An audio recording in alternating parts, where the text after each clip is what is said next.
ಹೃದಯ ಸಮುದ್ರ ಅದು ಬೆಣ್ಣೆಯ ಸಮುದ್ರ. ನೋಡಿ, 7 ಸಮುದ್ರಗಳು ಅಂತ ಹೇಳಿದ್ರಲ್ಲ. ಪಿಂಡಾಂಡದಲ್ಲಿ ನೋಡೋಣ, ಬ್ರಹ್ಮಾಂಡದಲ್ಲಿ ಮತ್ತೆ ನೋಡೋಣ. ಪಿಂಡಾಂಡದಲ್ಲಿ ಮೊದಲು ನಮ್ಮ ದೇಹದಲ್ಲಿ 7 ಸೆಂಟರ್ಸ್ಗಳಿವೆ, ಸ್ಪಿರಿಚುವಲ್ ಸೆಂಟರ್ಸ್. ಅದರಲ್ಲಿ ಮೊದಲನೇದ್ದು ನಾಭಿಯ ಕೆಳಗಡೆ, ನಮ್ಮ ಮಲಮೂತ್ರದ ವಿಸರ್ಜನೆಯ ಮಧ್ಯದಲ್ಲಿದೆ, ಅದು ಮಲಮೂತ್ರ ದ್ವಾರದ ಮಧ್ಯದಲ್ಲಿದೆ. ಅದನ್ನ ಈ ನಮ್ಮಲ್ಲಿ ಡಕ್ಲೆಸ್ ಗ್ಲ್ಯಾಂಡ್ಸ್ ಅನ್ನ ಹೇಳಿಕೊಡ್ತಾರೆ ಮಕ್ಕಳಿಗೆ. ಅಲ್ಲಿ ನಿರ್ನಾಳ ಗ್ರಂಥಿಗಳು, ಅಲ್ಲಿ ದೇಹದಲ್ಲಿ 7 ನಿರ್ನಾಳ ಗ್ರಂಥಿಗಳಿವೆ ಅಂತ. ಅದನ್ನ ಡಕ್ಲೆಸ್ ಗ್ಲ್ಯಾಂಡ್ಗಳು. ಮೊದಲನೇದಿರುವುದು ಗೊನ್ಯಾಡೋ ಅಂತ. ಗೊನ್ಯಾಡೋ ಅನ್ನುವಂಥದ್ದು ಅಲ್ಲಿ ನಮ್ಮ ಮೂತ್ರಕೋಶದ ಹತ್ರ ಇರುವಂತಹದ್ದು. ಆ ನಿರ್ನಾಳ ಗ್ರಂಥಿಗೆ ಸಂಬಂಧಪಟ್ಟು ಅಲ್ಲಿ ಒಂದು ಸ್ಪಿರಿಚುವಲ್ ಸೆಂಟರ್ ಇದೆ, ಅದಕ್ಕೆ ಮೂಲಾಧಾರ ಅಂತ ಹೇಳ್ತಾರೆ. ಆ ಮೂಲಾಧಾರವನ್ನೇ ಉಪ್ಪು ನೀರಿನ ಸಮುದ್ರ ಅಂತ ಹೇಳುದವರು. ಮೂಲಾಧಾರ, ಕುಂಡಲಿನಿ. ಆ ಮೂಲಾಧಾರ ಅನ್ನೋದು ಒಂದು 7 ಏನು ಸ್ಪಿರಿಚುವಲ್ ಸೆಂಟರ್ಸ್ ಇವೆ, ಅವೇ 7 ಸಮುದ್ರಗಳು. ಅದು ಮೊದಲನೇ ಸಮುದ್ರವೇ ಉಪ್ಪು ನೀರಿನ ಸಮುದ್ರ. ಅದು ಮೂಲಾಧಾರ. ಮನುಷ್ಯನಿಗೆ ಅಲ್ಲಿಂದ ಮೇಲಕ್ಕೆ ಏಳದೇ ಇದ್ರೆ ಅವು ಸಖತ್ತು ಉಪ್ಪು ನೀರು ಕುಡಿಸ್ತಾವೆ ಅವು, ಆ ಸ್ಪಿರಿಚುವಲ್ ಸೆಂಟರ್ಸ್. ಎರಡನೇದ್ದು ಅದು ಇರುವುದು ಮೂತ್ರಕೋಶದ ಹತ್ರ, ಅದಕ್ಕೆ ಅದನ್ನು ಉಪ್ಪು ನೀರಿನ ಸಮುದ್ರ ಅಂತ ಕರೆದರು. ಅದಕ್ಕಿಂತ ಹೆಚ್ಚು ವಿವರಣೆ ಕೊಡದೇ ಇದ್ರು ನಿಮ್ಗೆ ಅರ್ಥ ಆಗುತ್ತೆ ಅಂತ ಹೇಳಿದ್ದೇನೆ. ಅದರ ನಂತರ ಸ್ವಲ್ಪ ಮೇಲೆ ಅದು ಮೂಲಾಧಾರ. ಸ್ವಾಧಿಷ್ಠಾನ ಅಂತ ಒಂದು ಸ್ಪಿರಿಚುವಲ್ ಸೆಂಟರ್ ಇದೆ ಕೆಳ ಹೊಟ್ಟೆಯಲ್ಲಿ, ಅಂದರೆ ಹೊಕ್ಕುಳಿನಿಂದ ಕೆಳಗೆ, ಹೊಕ್ಕುಳಿನಿಂದ ಮೇಲೆ ಮತ್ತು ಹೊಕ್ಕುಳಿನಿಂದ ಕೆಳಗೆ, ಆ ಗೊನಾಡಿನಿಂದ ಮೇಲೆ, ಹೊಕ್ಕುಳಿನಿಂದ ಕೆಳಗೆ ಇನ್ನೊಂದು ಸೆಲ್ಸ್ ಆಫ್ ಲೀಡಿಂಗ್ ಅಂತಾರೆ. ಅದನ್ನೇ ಸ್ವಾಧಿಷ್ಠಾನ ಅಂತಾರೆ. ಅದೊಂದು ಡಕ್ಲೆಸ್ ಗ್ಲ್ಯಾಂಡ್ ಇದೆ, ಅದಕ್ಕೆ ಸಂಬಂಧಪಟ್ಟದ್ದು. ಅದನ್ನ ಕಬ್ಬಿನ ಹಾಲಿನ ಸಮುದ್ರ ಅಂದರು, 2ನೇ ಸಮುದ್ರ. ಅಂದರೆ ಅದು ಒಂದು ರೀತಿಯ ಬದುಕಿನಲ್ಲಿ ಲೌಕಿಕ ಐಹಿಕ ಸುಖದ ಖುಷಿ ಕೊಡ್ತಕ್ಕಂಥ ಸೆಂಟರ್. ಅದು ಅಧ್ಯಾತ್ಮ ಕರ್ಕೊಂಡು ಹೋಗೋದೇ ಅಲ್ಲ, ಐಹಿಕ ಸುಖ. ಒಳ್ಳೆ ಕಬ್ಬಿನ ಹಾಲು ಕುಡಿದ ಆನಂದವಾಗಿ ಮಜವಾಗಿರುತ್ತೆ. ಅದಕ್ಕಿಂತ ಮೇಲೆ ಬಂದರೆ ನಮ್ಮ ಹೊಕ್ಕುಳಿದೆ, ಹೊಕ್ಕುಳಿದ ಆಚೆ ಈಚೆಯಿಂದ ಒಂದು ಗ್ಲ್ಯಾಂಡ್ ಇದೆ, ಅದನ್ನು ಎಡ್ರಿನಲ್ ಗ್ಲ್ಯಾಂಡ್ ಅಂತಾರೆ. ಅದಕ್ಕೆ ಸಂಬಂಧಪಟ್ಟ ಒಂದು ಸ್ಪಿರಿಚುವಲ್ ಸೆಂಟರ್ ಇದೆ, ಅದನ್ನು ಮಣಿಪುರ ಅಂತ ಹೇಳ್ತಾರೆ.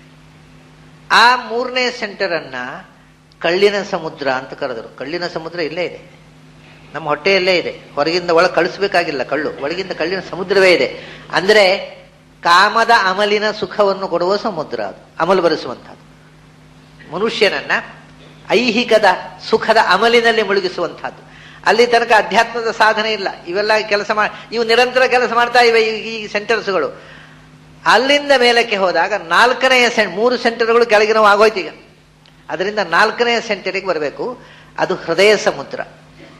ಥೈಮಸ್ ಗ್ಲ್ಯಾಂಡ್ ಇದೆ ಇಲ್ಲಿ ಹೃದಯದಲ್ಲಿ. ಥೈಮಸ್ ಗ್ಲ್ಯಾಂಡಿಗೆ ಸಂಬಂಧಪಟ್ಟಂತಹದ್ದು ಅನಾಹತ ಚಕ್ರ ಅಂತ ಸ್ಪಿರಿಚುವಲ್ ಸೆಂಟರ್ ಇದೆ. ಆ ಅನಾಹತ ಚಕ್ರ ಅನ್ನೋದು ಹೃದಯದ ಥೈಮಸ್ ಗ್ಲ್ಯಾಂಡಿಗೆ ಸಂಬಂಧಪಟ್ಟದ್ದು. ಅದನ್ನೇ ಆ 4ನೇ ಸೆಂಟರ್ ಇದೆಯಲ್ಲ, ಅದನ್ನೇ ಹೃದಯ ಸಮುದ್ರ ಅಂತ ಹೇಳೋದು. ಅದು ಯಾವ ಸಮುದ್ರ ಈಗ ನಮಗೆ ಗೊತ್ತಾಯ್ತು. ಮೊದಲು ಉಪ್ಪು ನೀರಿನ ಸಮುದ್ರ, ಅದರ ನಂತರ ಸ್ವಲ್ಪ ಕಬ್ಬಿನ ಹಾಲು, ಅದರ ನಂತರ ಕಳ್ಳು, ಕಾಮದ ಅಮಲು, ಅದರ ನಂತರ ಬೆಣ್ಣೆಯ ಸಮುದ್ರ, ಹೃದಯ ನವನೀತ. ಹೃದಯ ನವನೀತ, ಹೃದಯ ಸಮುದ್ರ, ಬೆಣ್ಣೆಯ ಸಮುದ್ರ. ಇಲ್ಲಿ ಯಾವ ಬೆಣ್ಣೆ? ಭಕ್ತಿಯ ಬೆಣ್ಣೆ. ಭಗವಂತನ ಭಕ್ತಿಯ ಬೆಣ್ಣೆಯನ್ನ ಹೃದಯದಲ್ಲಿ ತುಂಬಿ ಎಲ್ಲರೂ ಗೋಪಿಕಾ ಸ್ತ್ರೀಯರಂತೆ ಭಗವಂತನಿಗೆ ಅರ್ಪಿಸುವುದಕ್ಕೋಸ್ಕರ ಕಾಯಬೇಕು.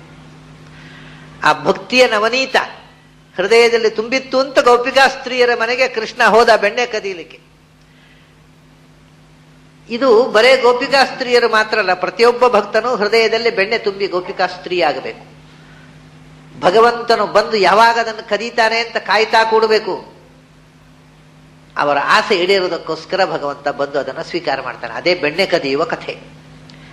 ಬೆಣ್ಣೆ ಕದಿಯುವುದು ಅಂತ ನೋಡಿ, ಗೋಪಿಕಾ ಸ್ತ್ರೀಯರು ಹೊರಗಿನಿಂದ ಅದು ಸಂಕೇತ, ಅದು ಒಳಗಿನ ಬೆಣ್ಣೆಗೆ ಹೊರಗಿನ ಬೆಣ್ಣೆ ಸಂಕೇತ. ಆ ಬೆಣ್ಣೆ ಕದೀತಾ ಇದ್ದ ಕೃಷ್ಣ ಬೆಣ್ಣೆ ಕದ್ದ ಅಂತ ದೂರ ಹೇಳ್ತಾ ಇದ್ರು ಹೋಗಿ ಗೋಪಿಕೆಯ ಹತ್ರ, ಯಶೋದೆ ಹತ್ರ ಅಲ್ವಾ. ಆದರೆ ಒಂದು ದಿವಸ ಕೃಷ್ಣ ಮನೆಗೆ ಬಾರದೇ ಇದ್ರೆ ಅವರಿಗೆ ಚಡಪಡಿಕೆ. ಇವತ್ತು ಬೆಣ್ಣೆ ಮಾಡಿಟ್ಟಿದ್ದೆವು, ಕೃಷ್ಣ ಬರಲೇ ಇಲ್ಲ, ಕೃಷ್ಣ ತಿನ್ಲೇ ಇಲ್ಲ. ಅದನ್ನು ಮಾರಾಟ ಆಗಿ ಹೋದ್ರು ಆನಂದ ಇಲ್ಲ ಅವರಿಗೆ. ಕೃಷ್ಣ ಬಂದು ಕದೀಬೇಕು ಅಂತ ಒಳಗಿನಿಂದ ಆಸೆ. ಅದು ಅವನು ಕದ್ದ ಅಂತ ದೂರ ಹೇಳುದು ಉಂಟಲ್ವಾ, ಅದು ನಿಜವಾಗಿ ಕದೀಬೇಕು ಅನ್ನೋ ಆಸೆದ್ದೇ ಅದೊಂದು ಅಭಿವ್ಯಕ್ತಿ ಅಷ್ಟೇ. ಅವ್ರು ದೂರ ಹೇಳುವುದು ಸಂತೋಷದಿಂದ, ಸಿಟ್ಟಿನಿಂದ ಅಲ್ಲ. ಕೃಷ್ಣ ಕದಿಬೇಕು ಅಂತ ಬೆಣ್ಣೆ ಮಾಡಿಟ್ಟದ್ದು ಅವರು. ಈ ಹೃದಯ ನವನೀತ, ಭಕ್ತಿಯ ಬೆಣ್ಣೆ ತುಂಬಿದ ಹೃದಯ, ಅದು ಬೆಣ್ಣೆಯ ಸಮುದ್ರ ಅಥವಾ ತುಪ್ಪದ ಸಮುದ್ರ ಅಂತೂ ಹೇಳ್ತಾರೆ ಅದನ್ನು ಶಾಸ್ತ್ರದಲ್ಲಿ. ಯಾಕೆಂದ್ರೆ ಬೆಣ್ಣೆ ಅಂದ್ರೆ ಕಾಸದ ತುಪ್ಪ, ತುಪ್ಪ ಅಂದ್ರೆ ಕಾಸಿದ ಬೆಣ್ಣೆ, ಅದೆರಡು ಒಂದೇ. ವಿಶೇಷ ಏನಂದ್ರೆ it makes no difference at all. ಹಾಗಾಗಿ ಹೃದಯ ಸಮುದ್ರದಿಂದ ನಿಮಗೆ ಭಕ್ತಿಯ ಬೆಣ್ಣೆ ಇಲ್ಲಿ ಸ್ಟಾಕ್ ಆಯ್ತು. ಅದನ್ನ ಕೆಳಗೆ ಹೋದರೆ ಕಾಮದ ಅಮಲು, ಐಹಿಕ ಸುಖ, ಉಪ್ಪು ನೀರು, ಅಲ್ಲಿಂದ ನಿಮಗೆ ನಾಭಿಯಿಂದ ಕೆಳಗೆ ಅಧ್ಯಾತ್ಮದ ಸಾಧನೆ ಇಲ್ಲ, ಅದು ಬರೇ ಮಟೀರಿಯಲ್ ವರ್ಲ್ಡ್ಗೆ ಸಂಬಂಧಪಟ್ಟದ್ದು. ಅಲ್ಲಿಂದ ಮೇಲಕ್ಕೆ ಹೃದಯಕ್ಕೆ ಬಂದಾಗ ಇಲ್ಲಿಂದ ಪ್ರಾರಂಭ ಆಯಿತು ಸ್ಪಿರಿಚುವಲ್ ವರ್ಲ್ಡ್. ಮೊಟ್ಟ ಮೊದಲು ಭಕ್ತಿಯ ನವನೀತವನ್ನ ಹೃದಯದಲ್ಲಿ ತುಂಬಿ ಭಗವಂತನಿಗೋಸ್ಕರ ಕಾಯುವ ಸಾಧನೆ ಪ್ರಾರಂಭ ಆಗುವುದೇ ಅಲ್ಲಿ. ಅದಕ್ಕೋಸ್ಕರ ಅದರ ಬೆಣ್ಣೆಯ ಸಮುದ್ರ, ಅಲ್ಲಿ ಭಗವಂತನನ್ನು ಧ್ಯಾನ ಮಾಡಬೇಕು. ಬೆಣ್ಣೆ ಕದಿಯಲಿಕ್ಕೆ ಬರ್ತಾನೆವ. ಆ ಹೃದಯ ಸಮುದ್ರ ಶಾಯಿಯಾದ ಭಗವಂತನನ್ನೇ ಮಹೋದಧಿಶಯ ಅಂತ ಕರೆದದ್ದು. ಇನ್ನೂ ಮುಂದಕ್ಕೆ ಹೋಗೋಣ. ಅದರ ಆಚೆಗೆ ಇಲ್ಲಿ ಒಂದು ಸ್ಪಿರಿಚುವಲ್ ಸೆಂಟರ್ ಇದೆ, ವಿಶುದ್ಧಿ ಚಕ್ರ ಅಂತ ಹೇಳ್ತಾರೆ ಅದಕ್ಕೆ. ಅದರಲ್ಲಿ ಇಲ್ಲಿ ಇರತಕ್ಕಂತಹದ್ದು ಗ್ಲ್ಯಾಂಡ್ ಯಾವುದು? Ductless gland, thyroid, parathyroid. ಆ ಡಕ್ಲೆಸ್ ಗ್ಲ್ಯಾಂಡ್ಗೆ ಸಂಬಂಧಪಟ್ಟಂತಹ ಸ್ಪಿರಿಚುವಲ್ ಸೆಂಟರ್ ಅಂದ್ರೆ ವಿಶುದ್ಧಿ ಚಕ್ರ. ಅದನ್ನೇನು ಹೇಳಿದ್ರು ಗೊತ್ತಾ? ಬೆಣ್ಣೆ ಬರಬೇಕಾದ್ರೆ ಮೊದಲು ಏನು ಬೇಕು? ಮೊಸರು ಬೇಕು. ಮೊಸರು ಇಲ್ಲದೆ ಬೆಣ್ಣೆ ಬರುತ್ತಾ? ಓಹ್, ಇದು ಮೊಸರಿನ ಸಮುದ್ರ ಅಂತ. ಇಲ್ಲಿಂದ ಇಲ್ಲಿಗೆ ಬೆಣ್ಣೆ ಸಪ್ಲೈ ಆಗಬೇಕು, ಮೊದಲು ಮೊಸರು ಬೇಕಲ್ಲ, ಇದು ಮೊಸರಿನ ಸಮುದ್ರ. ಈ ವಿಶುದ್ಧಿ ಚಕ್ರದಲ್ಲಿ ಮೊಸರು, ಅಲ್ಲಿಂದ ಈ ಮೊಸರನ್ನ ಕಡಿದು ಇಲ್ಲಿ ಬೆಣ್ಣೆ ಭಗವಂತನನ್ನು ಕರೆಯೋದು. ಅಥವಾ ಈ ಮೊಸರಿಗಿಂತಲೂ ಮೂಲಕ್ಕೆ ಹೋಗಬೇಕು. ಅಲ್ಲಿ ಏನಿದೆ ಮೊಸರಿಗೆ ಮೂಲ? ಮೊಸರು ಎಲ್ಲಿಂದ ಬಂದದ್ದು? ಹಾಲಿನಿಂದ. ಹಾಲಿಲ್ಲದೆ ಮೊಸರು ಉಂಟಾ?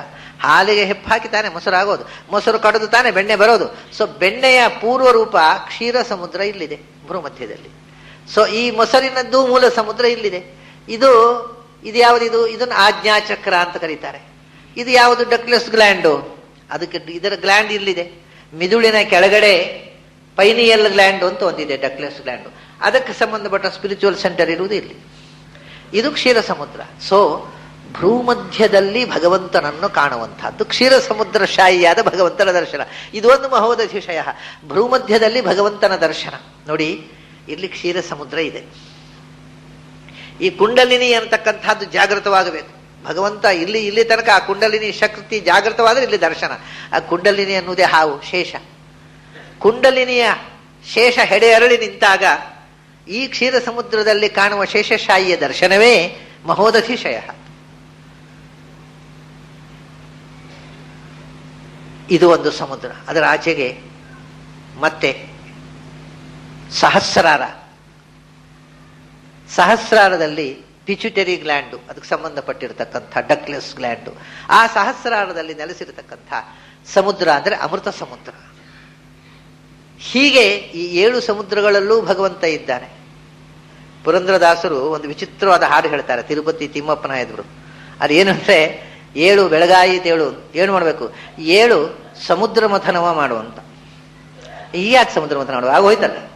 7 ಸಮುದ್ರ ಮಥನವ ಮಾಡು. ಎಷ್ಟು? 7 ಸಮುದ್ರ ಮಥನವ ಮಾಡು. ಒಂದೆರಡಲ್ಲ, ಇಲ್ಲಿ ತನಕ 7 ಸಮುದ್ರ ಇದೆ ನಮ್ಮ ದೇಹದಲ್ಲಿ. ಆ 7 ಸಮುದ್ರವನ್ನು ಕಡಿದು ನೀನು ಅಧ್ಯಾತ್ಮದ ಜ್ಞಾನ ನಾನು ಕೊಡಬೇಕು. That is the spiritual meaning of Purandaradasa. 7 ಸಮುದ್ರ ಮಥನವ ಮಾಡು. 7 ಸಮುದ್ರ ಮಥನವ ಮಾಡು. ಒಂದಲ್ಲ, ಎರಡಲ್ಲ, ಮೂರಲ್ಲ, ನಾಲ್ಕಲ್ಲ, 5ಅಲ್ಲ, 6ಅಲ್ಲ, 7 ಸಮುದ್ರ ಮಥನವ ಮಾಡು. ಹೀಗೆ ಒಳಗೆ ಇರತಕ್ಕಂಥ ಸಮುದ್ರಗಳು, ಇದನ್ನ ಗುರುತಿಸಿ 7 ಸಮುದ್ರಗಳು ಅಂತ ಪ್ರಾಚೀನರು ಹೇಳಿದರು.